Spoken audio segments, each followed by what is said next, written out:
जय हिंद दोस्तों। Learning series का पहला चैप्टर में आज लेके आ रहा हूँ। आज का चैप्टर है भूगोल। भूगोल आपके भूगोल में आपको कर्क रेखा, मकर रेखा, कौन कौन सा देश गुजरता है उसके बारे में आपको बताऊंगा और समझाऊंगा कि कौन सा महादेश में कितने देश से होकर कर्क रेखा गुजरते हैं और मकर रेखा कितने गुजरते हैं। इसके बारे में आज पहला चैप्टर है। धीरे धीरे धीरे मनोबल बढ़ेगा, कॉन्फिडेंस बढ़ेगा। उसके बाद पता ही है तो धीरे धीरे आदमी वो पर्वत तक चढ़ गया है। लेकिन हम शुरुआत कर रहे हैं पहला चैप्टर भूगोल का। भूगोल में चलते हैं, ठीक। तो सब्जेक्ट है भूगोल। देखिए, कर्क रेखा जिस देश से होकर गुजरती है उस देश का नाम है। एशिया में कौन कौन सा देश कर्क रेखा गुजरता है ये इसके बारे में बता रहा है। पहला देश है ताइवान। ताइवान जो है कि चाइना के बगल में है। ताइवान चाइना के बगल में है ताइवान। उसके बाद दूसरा देश है आपका चाइना। चाइना में भी कर्क रेखा गुजरती है। उसके बाद तीसरा देश है आपका म्यांमार। म्यांमार आ गया है, बगल में आ गया। म्यांमार आ गया, इंडिया के बगले में है, ठीक। तो आप जाइएगा, आप असम वगैरह तक जाइएगा तो वहीं पर म्यांमार है। उसके बाद आ जाता है बांग्लादेश। बांग्लादेश आता है चौथा नंबर में। उसके बाद आता है हम लोग का भारत देश, इंडिया। उसके बाद आता है ओमान। ओमान की राजधानी मस्कट, ठीक। ओमान से उसके बाद यूएई, संयुक्त राज्य अमीरात, ठीक। उसके बाद आता है सऊदी अरब। ये 8 गो देश एशिया का कर्क रेखा गुजरती है। एशिया का 8 गो देश टोटल पूछ सकता है, कैसे क्वेश्चन आ सकता है कि एशिया का कितने देश कर्क रेखा से गुजरती है। तो 8 गो देश गुजरती है। जैसे भारत में कितने राज्य कर्क रेखा से गुजरती वो अगले चैप्टर में बताएंगे। लेकिन जो अभी का चैप्टर है उसमें बोला गया है कि एशिया का कितने देश कर्क रेखा से गुजरती है। तो आपको मालूम है 8 गो देश है। कौन कौन है? पहला है ताइवान, दूसरा है चाइना, तीसरा है म्यांमार, चौथा है बांग्लादेश, पांचवा है भारत, छठा ओमान, सातवां यूएई संयुक्त राज्य अमीरात, आठवां सऊदी अरब। तो अफ्रीका से भी गुजरा होगा। अफ्रीका से देश है आपका मिस्र, इजिप्ट जिसको बोलते हैं, इजिप्ट। दूसरा है लीबिया, तीसरा है नाइजर, चौथा है अल्जीरिया, मरुस्थल वाला क्षेत्र सब, अल्जीरिया। चौथा है माली, सॉरी, पांचवा है माली, छठा है मारितानिया और सातवां है पश्चिम सहारा। पश्चिम सहारा मतलब सहारा ये ऐसा क्षेत्र है तो इधर वाला क्षेत्र पश्चिम सहारा। तो एशिया में कितने, अफ्रीका में कितना देश? 7 गो देश। इंडिया में कितने, सॉरी एशिया में कितने? 8 गो देश। और अफ्रीका में कितने? 7 गो देश। कौन कौन फिर से रिपीट कर लीजिए। एगो मिस्र, इजिप्ट, दूसरा नंबर में लीबिया, तीसरा नंबर में नाइजर, चौथा नंबर में अल्जीरिया, पांचवा नंबर में माली, छठा नंबर में मारितानिया और सातवां नंबर में पश्चिम सहारा। देखिए, ये क्वेश्चन आ सकता है कि अफ्रीका महादेश से कितने देश से कर्क रेखा गुजरती है। तो आपको मालूम है कि 7 गो देश है जिससे कर्क रेखा गुजरती है। और एशिया में कितने ऐसे देश है जिनसे कर्क रेखा गुजरती है? 8 गो देश है जिसमें कर्क रेखा गुजरती है। उसके बाद अमेरिका चल जाते हैं। उत्तरी अमेरिका में 2 गो देश, बहामास और मैक्सिको, 2 गुजरता है। उसके बाद मकर रेखा, उत्तरी अमेरिका में 2 बहामास और मैक्सिको। मैं फिर से रिपीट करूंगा कि आपके दिमाग में बैठ जाए। जब दिमाग में बैठ जाता है कोई चीज ना तो फिर वो आपके दिमाग क्लिक कर ही देता है। कभी भी क्वेश्चन आएगा ना, कभी भी, तो दिमाग को खोलिएगा, ऑटोमेटिकली काम करेगा, ठीक। तो मकर रेखा जिस देश से होकर गुजरती है वो कौन सा देश है? दक्षिण अमेरिका। दक्षिण अमेरिका जो मकर रेखा है ना वहां से शुरू करता है। दक्षिण अमेरिका में है चिली, चिली के बाद अर्जेंटीना, अर्जेंटीना के बाद पराम्बे, पराम्बे के बाद ब्राजील। ये 4 गो देश है दक्षिण अफ्रीका से गुजरती है। उसके बाद अफ्रीका से गुजरती नामीबिया, बोत्सवाना, दक्षिण अफ्रीका, मोजाम्बिक और मेडागास्कर। और एक ही गो ऑस्ट्रेलिया से गुजरती है। एक ही गो देश मकर रेखा ऑस्ट्रेलिया से ही गुजरती है, ओनली फॉर ऑस्ट्रेलिया। ऑस्ट्रेलिया से, ऑस्ट्रेलिया महादेश से ऑस्ट्रेलिया देश, ठीक। उसके बाद अफ्रीका से आपका क्या गो 5 गो, क्या क्या अफ्रीका से नामीबिया, बोस्टवाना, दक्षिण अफ्रीका, मोजाम्बिक और मेडागास्कर। और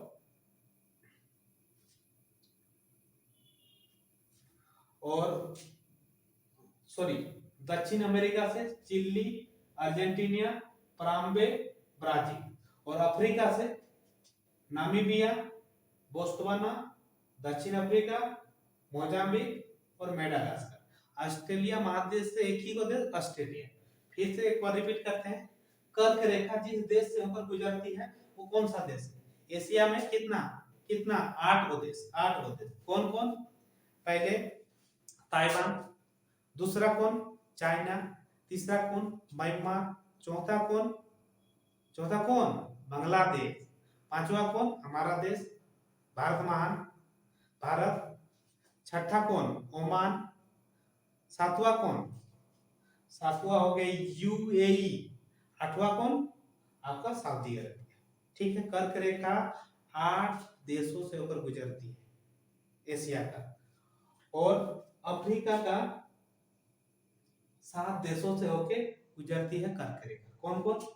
इजिप्ट, जिसको मिस्र से बोलते हैं, दूसरा लीबिया, तीसरा नाइजर, चौथा अल्जीरिया, पांचवा माली, छठा मारितानिया, सातवां पश्चिम सहारा। और उत्तरी अमेरिका से तो एक देश गुजरता है कर्क रेखा। कौन कौन सा? एगो बहामास, दूसरा मेक्सिको।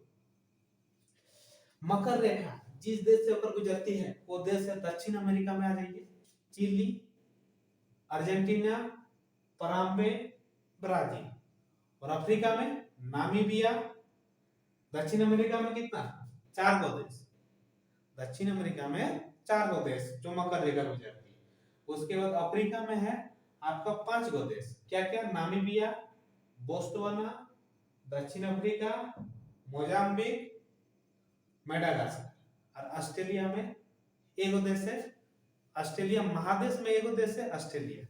तो आपको वीडियो कैसा लगा? यदि आपको हेल्पफुल लगा हो तो लाइक कीजिए, सब्सक्राइब कीजिए। और जय हिंद, वंदे मातरम। अगला अगला हम लाने वाला लर्निंग सीरीज का दूसरा वर्ड पावर इंग्लिश में, तो आप देखिए और अपना बेस बनाइए। जय हिंद, जय भारत। जय हिंद दोस्तों, ये लर्निंग सीरीज का दूसरा चैप्टर वर्ड पावर लेके आया हूं, जिससे आपका वर्ड पावर यदि आपको मजबूत रहेगा तो आप इंग्लिश में भी कमांड हासिल कर सकते हैं। मेरा उद्देश्य है कि सब में कमांड यदि नहीं रहेगा तो फिर आप पिछड़े हुए रहिएगा। इस कारण से यदि आगे बढ़ना है, विनोद बिहारी महतो जी कह गए थे, पढ़ोगे तो ही लड़ोगे। तो एक चीज में नहीं कि मैथ रीजनिंग हो, जीके हो, नहीं, इंग्लिश में भी चाहिए। तो मेरा उद्देश्य है कि वर्ड पावर होना चाहिए तो होना चाहिए। तो मैं वर्ड पावर बता रहा हूँ, जिससे मैं ए से शुरू कर रहा, मैं ए पूरा खत्म करूंगा, उसके बाद बी खत्म करूंगा, सी, उसके बाद पता है आपका जेड तक होता ही है। तो वर्ड पावर जो जो कंपटीशन में आ चुका है, जो आता है अधिकतर, तो उसको मैं फॉलो कर रहा हूँ। तो आप पता ही है, आप भी फॉलो कीजिएगा तो आप आगे बढ़िए। काहे कि हम लोग झारखंड ऐसे भी पिछड़ा हुआ है, लेकिन नहीं चाहते कि आगे और पिछड़ा रहे। ठीक, तो वर्ड पावर चलिए। एमनिटीज, एमनिटीज मतलब होता है, एमनिटीज मतलब होता है सुविधा। हम हिंदी लिख देते हैं काहे कि आपको समझने में आसानी हो। ठीक, तो देखिए इंग्लिश याद करना लेकिन हजम भी करना होता है। ठीक, तो एमनिटीज का मतलब होता है सुविधा। सुविधा मतलब आपको कितना सुविधा मिलना चाहिए, तो उसको एमनिटीज। ठीक, उसके बाद एरोगेंट, एरोगेंट क्या होता है? अरे ये लड़की बहुत जिद्दी है। ठीक, तो this girl is very arrogant. Arrogant मतलब होता है जिद्दी। एग्रीबल, एग्रीबल मतलब होता है सहमति, किसी का सहमति हो जाए कि एग्री हो गए, आई आई एग्री। ठीक, बोला जाता है। तो धीरे धीरे ही बढ़ेगा कोई भी चीज। तो हम शुरुआत कर रहे हैं, आगे जो होता पता है। तो एग्रीबल मतलब होता है सहमति, सहमत, सहमत। उसके बाद एंगर, एंगर मतलब होता है क्रोध, क्रोध, गुस्सा, ये सब होता है। एंगर का होता है क्रोध। उसके एबंडन, एबंडन देखिएगा स्टेशन 1 में जाओ, जो स्टेशन छोड़ दिया जाता है, एबंडोनेंट लिखा रहता है, एबंडन। ठीक, एबंडन का मतलब होता है छोड़ना, कोई भी जगह को हम छोड़ दिए। जैसे होता है कि क्वार्टर में जब तक नौकरी रह रहे हैं उसके बाद आपको छोड़ना ही पड़ेगा, तो उसको अमेंडेंट वैकेट भी बोलते हैं। वैकेट उसको आपको सिनोनिम हो गया वैकेट अमेंडेंट। ठीक है, अमेंडेंट मतलब होता है छोड़ना। उसके बाद एब्सकॉन्ड। एब्सकॉन्ड मतलब होता है फरार होना। कोई भी आप फरार हो जाए, 9-2-11 होता है, फरार हो जाए, बाहर जाए, फरार होना। उसके बाद एडमायरेशन। एडमायरेशन मतलब प्रशंसा करना, किसी का एडमायर हो, किसी का प्रशंसा कीजिएगा तो क्या वो खुश हो जाएगा, बहुत खुश हो जाएगा, उसी को बोलते हैं एडमायर, प्रशंसा करना, प्रशंसा करना। उसके बाद अटैक, किसी पर भी अटैक कीजिएगा तो वो क्या चौकन्ना हो जाएगा। अटैक मतलब क्या, हमला करना। तो आप कैसा हमला, पत्थर से भी मारिएगा हमला, थप्पड़ भी मारिएगा तो हमला, लेकिन अटैक अटैक होता है। हमला किसी चीज में भी हमला होता है। अब बोलिएगा कुर्सी लेके मारिएगा तो वो भी तो अटैक ही हुआ ना किसी तरह का। तो अटैक मतलब होता है हमला करना, हमला करना। उसके एफेबल, एफेबल मतलब ओहो लड़का तो सबसे मिलनसार है, लड़की तो सबसे मिलनसार है। एफेबल मतलब मिलनसार, कितना मिलनसार। आप कोशिश कीजिएगा, नोट डाउन कर लीजिएगा, क्योंकि डेली बढ़ते जाइएगा ना, आपको पता भी नहीं चलेगा कब सीख जाइएगा। जब खेल खेल में कोई चीज सीख जाते हैं ना, तो आदमी को कुछ उतना ज्यादा मेहनत करने का जरूरत नहीं होता है। लेकिन यदि आप कीजिएगा, पढ़वे करेंगे तो आप प्रेशर क्रिएट कीजिएगा। प्रेशर में कभी पढ़ाई नहीं होता है, प्रेशर में खाना बनता है, पता है। तो ज्यादा प्रेशर दे दीजिएगा तो बहुत जल्दी बनता है। लेकिन आप लोग ज्यादा बहुत जल्दी, मतलब आप मान लीजिए 16-17 घंटा पढ़िएगा तो क्या हो जाएगा, बहुत ज्यादा लोड होगा नहीं, वो जो लेता है उतना ही लेगा। आप उसके बाद क्या कीजिएगा, मान लीजिए 5-6 दिन 15-16 घंटा पढ़ लीजिएगा, लेकिन उसके बाद जो रेस्ट मारिएगा ना, 1 महीना रेस्ट मार सकते हैं। इस कारण से जितना कैपेबल बढ़ाएगा, धीरे धीरे फिर कैपेबल बढ़ता है। इस तरह से धीरे धीरे खेल खेल में लेते जाइए, नोट कर लीजिएगा, नोट्स बना लीजिएगा कि आपको धीरे धीरे धीरे आपको पता ही नहीं चलेगा। उसके बाद एसएस, एसएस मतलब मूल्यांकन, मूल्यांकन। उसके एडवर्स, एडवर्स किसी को घृणा करना।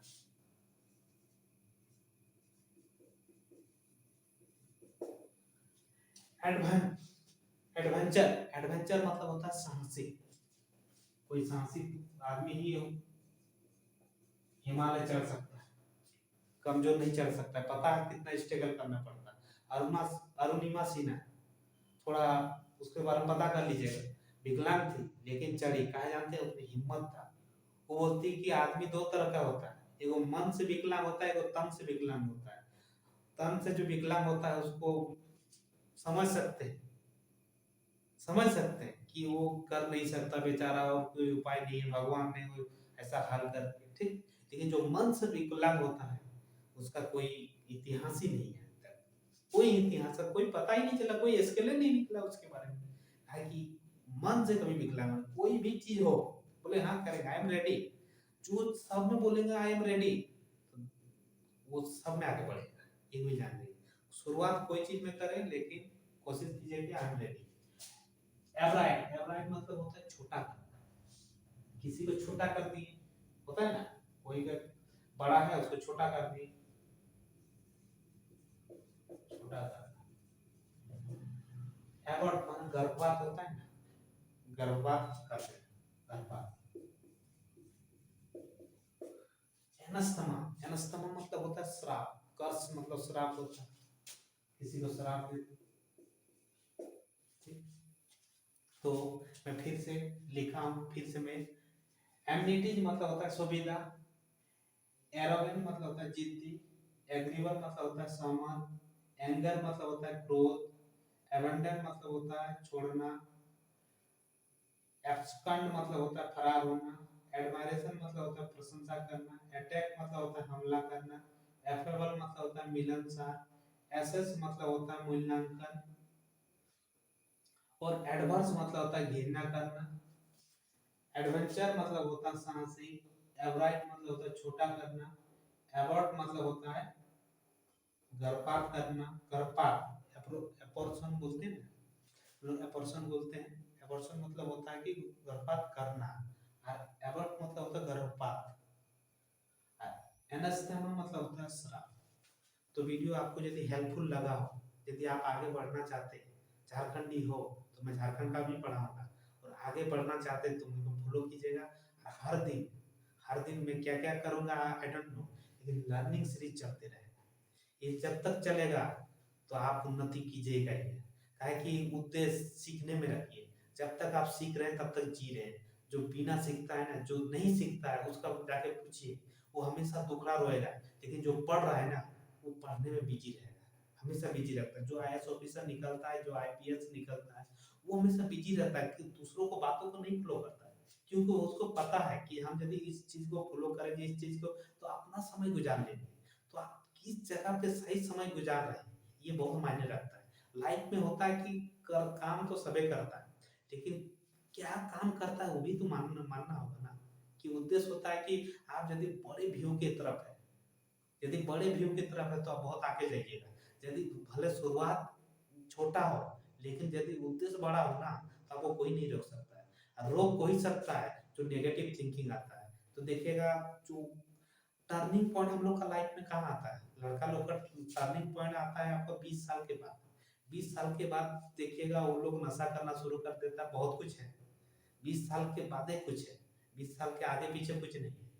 हम लोग का एक्चुअली लाइफ होता है 20 से 30 साल के बीच। जिसका ये पार हो गया, जिसका 20 साल नहीं हुआ, उसका लाइफ अभी सेफ है। जिसका 20 साल 30 साल से पार हो गया, उसका लाइफ आप सोचिए कि आप क्या करें। ये नहीं करके आप उन्नति कैसे कीजिएगा, वो माइंड लगाए। अब वो कर चुका है जो करना चाहिए था। पूरा लाइफ डिपेंड करता है 20 से 30 साल के बीच। उसके बाद भी नहीं, उसके पहले भी नहीं। सब याद आएगा 60 साल के बाद कि यार हम क्या करते थे, बहुत बाइक उड़ाते थे, ठीक। लेकिन लर्निंग सीरीज है, इसको छोड़ना नहीं। आगे नेक्स्ट चैप्टर तो बैक टू बैक आ रहा है। जय हिंद, वंदे मातरम। जय हिंद दोस्तों। आपको लर्निंग सीरीज का पहला चैप्टर का कुछ आधा अधूरा बचा हुआ था भूगोल का। उसमें हम भूमध्य रेखा के बारे में नहीं बताए थे, और इंडिया में कर्क रेखा के 8 राज्यों से गुजरते हैं उसके बारे में नहीं बताए थे। लो, उसको हम खत्म कर दे रहे हैं। उसके बाद लर्निंग सीरीज का पहला चैप्टर का टाइप बी है, ठीक। उसके बाद लर्निंग सीरीज का तीसरा चैप्टर चलेगा। तो टाइप बी खत्म कर लेते हैं, पहला चैप्टर का टाइप बी। तो देखिए, भूमध्य रेखा जिस देश से होकर गुजरती है उस देश का नाम है। दक्षिण अमेरिका में पहला देश है इक्वाटर, दूसरा है कोलंबिया, तीसरा है ब्राजील। तीन गो देश है जिससे होकर गुजरती है भूमध्य रेखा। अफ्रीका में बहुत देश है। अफ्रीका में है आपका 6 गो देश। क्या क्या है? गैबन, कांगो, यहाँ देखिए लोकतांत्रिक कांगो गणराज्य। चौथा है युगांडा, पांचवा है केनिया, छठा है सोमालिया। एशिया में जो भूमध्य रेखा गुजरती है, एशिया में 3 गो, एगो मालदीव, एगो इंडोनेशिया, और मेरा जो तीसरा जो है ना, इसमें सस्पेंस में है। ये एशिया का भी भाग हो सकता है या ऑस्ट्रेलिया का भाग हो सकता है। यदि आपको कहीं किसी तरह से डाउट है तो आप कमेंट में बोलिएगा कि ये किसका भाग है, ठीक। तो यदि गलती हम बता दें कि एशिया का है या ऑस्ट्रेलिया का है, दोनों में से सस्पेंस में है, तो आप कमेंट में बताइएगा यदि आपको आंसर मालूम है तो। किरीबाती किस महादेश के अंदर आता है? किरीबाती ऑस्ट्रेलिया, हमको जहाँ तक लगता है अधिकतर ऑस्ट्रेलिया, लेकिन यदि आपको है तो आप बताइए कमेंट करके, ठीक है। उसके बाद भारत में कर्क रेखा जिस राज्य से होकर गुजरती है उसका कोड है, उसका कोड देते हैं। कोड में इजी होता है याद करने में, ठीक। मित्र पर गमछा झार, मित्र पर गमछा झार। मित्र में पहला नंबर मिजोरम, त्र में त्रिपुरा, पर पर है, पर को एक ही साथ ले ली, पर का पश्चिम बंगाल, पश्चिम बंगाल, वेस्ट बंगाल जिसको बोलते हैं। इंग्लिश में वेस्ट बंगाल बोलते हैं, हिंदी में पश्चिम बंगाल। चौथा में गौ है, गौ में गुजरात। पांचवा में मौ है, मौ से मध्य प्रदेश। छठा में छत्तीसगढ़। सातवां में झारखंड। आठवां में राजस्थान। तो मित्र ये रखिएगा, यदि इंडिया जो कर्क रेखा गुजरती है उसका कोड रखिएगा मित्र पर गमछा झार। मित्र पर गमछा झार, मिजोरम, त्रिपुरा, मित्र पर से पश्चिम बंगाल, उसके बाद मित्र पर गमछा, क से गुजरात, म से मध्य प्रदेश, और छ से छत्तीसगढ़, झार झार, झ से झारखंड, र से राजस्थान। ठीक है, ये कौन रखेगा? कर्क रेखा भारत के 8 राज्यों से होकर गुजरती है। और आपका भूमध्य रेखा, अमेरिका में 3 गो राज्य, 3 गो देश, सॉरी, अमेरिका में 3 गो देश, कौन? इक्वाडोर, दक्षिण अमेरिका में इक्वाडोर, कोलंबिया और ब्राजील। दक्षिण अमेरिका में कौन? Ecuador, Colombia, Brazil. फिर से रिपीट करते हैं, दक्षिण अमेरिका में इक्वाडोर, कोलंबिया, ब्राजील। अब आपका 6 गो देश, 6 गो देश अफ्रीका में से गुजरता है। अफ्रीका महादेश से 6 गो देश से होके मध्य भूमध्य रेखा गुजरती है। कौन कौन? गैबोन, कांगो, लोकतांत्रिक कांगो गणराज्य, गैबोन, कांगो, लोकतांत्रिक कांगो गणराज्य, युगांडा, केनिया, सोमालिया। फिर से रिपीट करते हैं, गैबोन, कांगो, लोकतांत्रिक कांगो गणराज्य 3 गो हो गया, 6 गो है, युगांडा, सोमालिया, बोलिए, युगांडा, सोमालिया और केनिया। ठीक, उसके बाद आता है एशिया में। एशिया में 3 गो है, सस्पेंस में है किरीबाती। एशिया में हो गया मालदीव, इंडोनेशिया और किरीबाती। किरीबाती कहाँ से होकर किस महादेश का अंडर में आता है, आई डोंट नो, लेकिन आपको यदि मालूम है तो कमेंट में जरूर बोलिएगा कि हमको भी कुछ सीखने को मिलेगा। ठीक, तो ताकि कि मैं भी अभी का तरह हूँ, कुछ अलग नहीं हूँ, लेकिन हाँ मेरे में कुछ खास है कि मैं पढ़ा सकता हूँ, किसी को समझा सकता हूँ, इस कारण से बता रहा हूँ। तो किरीबाती किस महादेश के अंतर्गत आता है आप बताइए। उसके बाद कर्क रेखा भारत में 8 राज्यों से गुजरती, कौन? मित्र पर गमछा झार, मिजोरम, त्रिपुरा, पश्चिम बंगाल, गुजरात, मध्य प्रदेश, छत्तीसगढ़, झारखंड, राजस्थान।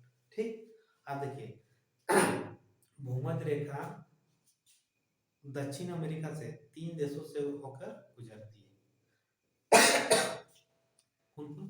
पहला है, बोलिए, पहला इक्वेडोर, दूसरा कोलंबिया, तीसरा है आपका ब्राजील। उसके बाद भूमध्य रेखा अफ्रीका से 6 देशों से होकर गुजरती है। पहला है, बोलिए बोलिए, गैबोन, दूसरा है कांगो, तीसरा लोकतांत्रिक कांगो गणराज्य, तीसरा हो गया, चौथा युगांडा, पांचवा केनिया, छठा सोमालिया। You know that. उसके बाद एशिया में कितना? 3 गो, मालदीव, इंडोनेशिया, किरीबाती। किरीबाती में सस्पेंस है, तो आप कमेंट करके जरूर बताइएगा। फिर इंडिया में आ जाते हैं, कर्क रेखा 8 गो है, 8 गो राज्य से होकर गुजरती है। मित्र पर गमछा झार, मित्र पर गमछा झार कौन कौन? यह हो गया। ठीक, अब इतना रिपीट कर दिया, रिपीट करते करते आपको याद हो गया कि अफ्रीका, दक्षिण अमेरिका में भूमध्य भूमध्य रेखा 3 गो देश, कौन कौन? फिर से कर देते हैं, भूमध्य 3 गो देश कौन कौन? पहला हो गया आपको इक्वाडोर, दूसरा हो गया आपको, दूसरा दूसरा बोलिए बोलिए बोलिए, दूसरा कोलंबिया, तीसरा ब्राजील। उसके बाद अफ्रीका में 6 गो देश, पहला हो गया गैबोन, कांगो, लोकतांत्रिक कांगो गणराज्य, उसके बाद युगांडा, उसके बाद केनिया और सोमालिया। एशिया में मालदीव, इंडोनेशिया और किरीबाती। किरीबाती में सस्पेंस है। और इंडिया में 8 गो राज्यों से गुजरती है, मित्र को गमछा झार, वो नहीं रिपीट करेंगे। ठीक, इतना तो क्या है, ऑटोमेटिक अब कहीं से पूछेगा कितना देश था, किस राज्य से कितने राज्य से होकर गुजरता है, कितना देश से होकर गुजरता है, कहाँ कहाँ होकर गुजरता है, भूमध्य रेखा, कर्क रेखा, उसके बाद सब कुछ बता दिए, सब कुछ। मैं चाहूँगा मैं जहाँ तक बिलीव हो रहा है कि आप लोग को याद हो गया होगा। यही होता है पढ़ाने का नियम। आप बोलिएगा कि रट ले, कोई चीज़ रटना नहीं है। कोई जो रटिएगा तो क्या होगा? रटने वाला नहीं सिस्टम अपलोड नहीं लेता है माइंड, ठीक? तो आपका खेल-खेल में समझना होगा। खेल-खेल में यदि आप समझ गए तो फिर चुटकी बजाओ, सब चुटकी बजा के ही ले लेता है। ऑटोमेटिक बड़ा आदमी कौन बनता है? बड़ा आदमी दिमाग का यूज़ कीजिए। दिमाग बहुत बहुत बड़ा है हम लोग का।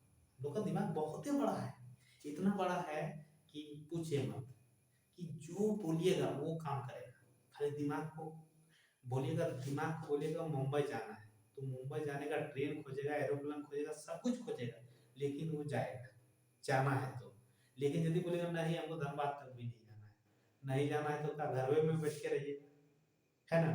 तो दिमाग को काम दीजिए। काम ये है कि आपको है, हम दे दिए कि आपको अगले दिन एकदम फ्रेश होके एक बार सुबह उठिएगा, दिमाग में रिपीट कीजिएगा, अरे भूमध्य रेखा दक्षिण अमेरिका से 3 गो, अफ्रीका से 6 गो, क्या-क्या, एशिया से 3 गो, उसके बाद कर्क रेखा जो 8 राज्यों से गुजरती कौन-कौन, ये रिपीट कीजिएगा। उसके बाद कहाँ है जी, ये सब चुटकी का खेल है, कोई भी चीज़ चुटकी का खेल है। तो मैं इतना ही, नेक्स्ट लर्निंग सीरीज का बताना है तीसरा चैप्टर। तो जय हिंद, वंदे मातरम। और आप भी याद रखिएगा, सब्सक्राइब कीजिएगा, कमेंट जरूर कीजिएगा। Best of luck.